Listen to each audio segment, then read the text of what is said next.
You're about to walk into a luxury vintage store, soft lighting, calm music, the smell of expensive leather and controlled wealth in the air. The owner smiles, slowly, and says, "Today, I have something rare, one of one." He opens a glass case like he's unveiling a relic. Inside, a simple gray sweater. Nothing special. No logos, no stains. Perfectly clean, carefully folded. Then he says, "This sweater was worn by Adolf Hitler." And instantly, your stomach tightens, your skin crawls, your nervous system panics. Your brain screams, "No, get it away from me." Even though it's just fabric, even though it's been washed, sterilized, probably cleaner than your own clothes, even though not a single molecule of him remains, you still don't want it near you. Not on your skin, not in your home, not even in the same room. And here's the part that exposes you. If you're alone, no one watching, no one judging, you still wouldn't wear it. That reaction has a name: contagion bias. And it runs your life far more than you want to admit, because this isn't about germs. It's about meaning. It's about the invisible stain your brain believes transfers through contact. And once you see it, you'll realize how many logical decisions you've made that were nothing more than emotional superstition in disguise. Let's go deeper. Imagine this. You're at a friend's house, you're hungry, they offer you a slice of pizza. It looks perfect, hot, cheesy, smells incredible. You're about to take a bite. Then they say, "Oh, by the way, my cat licked that slice earlier, just once." And suddenly, your appetite dies. Even if they say, "I reheated it, I wiped it, it's totally fine." Your brain doesn't care, because your brain isn't calculating bacteria. Your brain is reacting to symbolic contamination. Same reason you'll drink from a glass. But if someone spits into it, even one drop, that glass is dead to you. Even if it's washed, even if it's 99.9% clean. Your brain declares, "It's ruined." That's contagion bias. Once something touches something bad, your mind marks it as permanently infected. Not physically, psychologically. Now let's stop pretending this is about gross things. This bias decides who you trust, who you avoid, what money you accept, which opportunities you kill before they're born. Let's talk money. You're offered two $100 bills. Same value, same spending power. The first is crisp and clean. The second comes with a story. This was found in a nightclub bathroom next to a used syringe. Watch people flinch, even though money is money, even though it can be sanitized, even though it's still worth exactly $100. Their brain rejects it. Why? Because it feels dirty. Here's the hypocrisy. Those same people will gladly accept cash from a stranger's hand, even though they have no idea where that money has been. That's contagion bias. It doesn't follow logic, it follows narrative. Now let's go darker. You're dating someone. On paper, perfect, attractive, caring, ambitious, respectful. Then you find out they used to date your enemy, or someone you despise, or someone who humiliated you. Instantly, your attraction drops, not because of their character, not because of their values, but because your brain whispers, if they touch that person, some of that poison must be in them. You start seeing them differently, hearing their words differently, questioning everything. That's contagion bias, pure psychological contamination. Here's one everyone pretends they're above. A friend hands you their phone to make a call. You use it. Normal. Later you find out they take it into the bathroom. They scroll on the toilet. They drop it on the floor.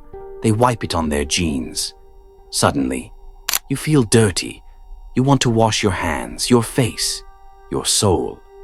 Nothing changed physically, only the story changed, and story is what disgust feeds on. Now let's talk about the most dangerous form of contagion bias, the one that ruins futures. Reputation. Imagine a guy at your company gets fired. Not for theft, not for fraud, just underperformance, a normal corporate event. But now, his name carries a stain, even if he was talented, even if the role was wrong, even if he's grown since then. 2 years later, his resume lands on your desk. Your brain doesn't evaluate it neutrally. It reacts instantly. That guy got fired. And just like that, you downgrade him. You hesitate. You assume risk. That's contagion bias. A label touched him, and now people treat it like a permanent infection. Or this. You walk into a room. Someone you dislike is there. They say nothing, do nothing, yet your mood drops, your energy tightens, your nervous system braces. Why? Because your brain treats people like emotional viruses and assumes their presence can contaminate your state. Here's the brutal one. Someone cheats on you. Years later, you meet someone new, loyal, consistent, honest, but your mind never relaxes. You scan for danger. You overanalyze. You test them. Why?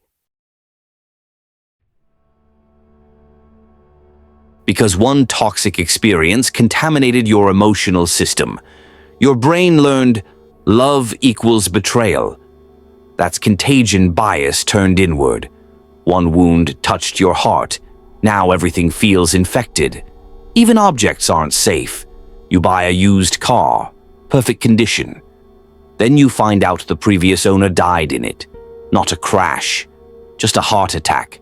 Suddenly the car feels wrong, heavy, unlucky, cursed. Nothing changed, only the meaning or a hotel room, luxury everywhere. Then you spot a stain on the pillowcase. It could be coffee, makeup, dust. Doesn't matter. Your brain jumps straight to horror. Even if they replace it, the room still feels off. Because the contamination is no longer physical, it's psychological. Now flip it. This bias doesn't only work with bad, it worships good. That's why people pay insane money for celebrity items. A guitar touched by greatness, a jersey worn by a legend, a watch owned by a billionaire. Same object, same function, different meaning. People believe success can rub off, that greatness is contagious. This is why brands win. Luxury doesn't sell leather, it sells status infection. You're not buying a bag, you're buying elevation. This bias controls daily decisions. You avoid a restaurant because of one bad review, one cockroach video. 500 good reviews don't matter. One story touched it. It's contaminated. Or you avoid a person because of a rumor. No proof, no evidence, just association. Now you watch them like a suspect. That's contagion bias spreading through language. Here's where intelligent people get trapped. Not by germs, by narratives. Who is associated with who worked where, who dated whom, who follows who was seen at what place. Your brain runs an invisible contamination map, clean or dirty, high status or low, safe or dangerous, without evidence. Career example, 2 jobs. Job A, higher pay, better title, but the company is toxic. Job B, lower pay, smaller title, but the company is elite. Most people choose job B because they want the brand to touch their name. Because resumes are not experience, they're associations, and association is contagious. Final strike. This bias is why people stay stuck. I already failed. I ruined my image. I'm not that type. They treat their past like a permanent curse, as if one mistake infects every future move. That's not reality. That's psychological superstition.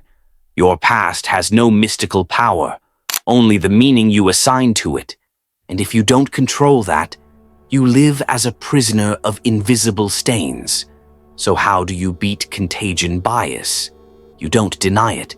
You separate the object from the story, the person from the association, the present from the past. Next time you feel disgust or hesitation, ask, am I reacting to reality or to symbolism? Because symbolism is programmable. Second, measure with facts, not feelings. Did this person actually betray you? Or are you punishing them for someone else? Is this opportunity actually risky? Or does it just remind you of a past failure? That's how you break the spell.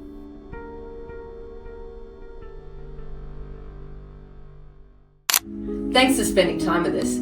If this sparked a new way of thinking, hit like and subscribe to keep the ideas flowing. And don't forget, check the description for the links to the original books and resources we used today. We'll see you in the next one.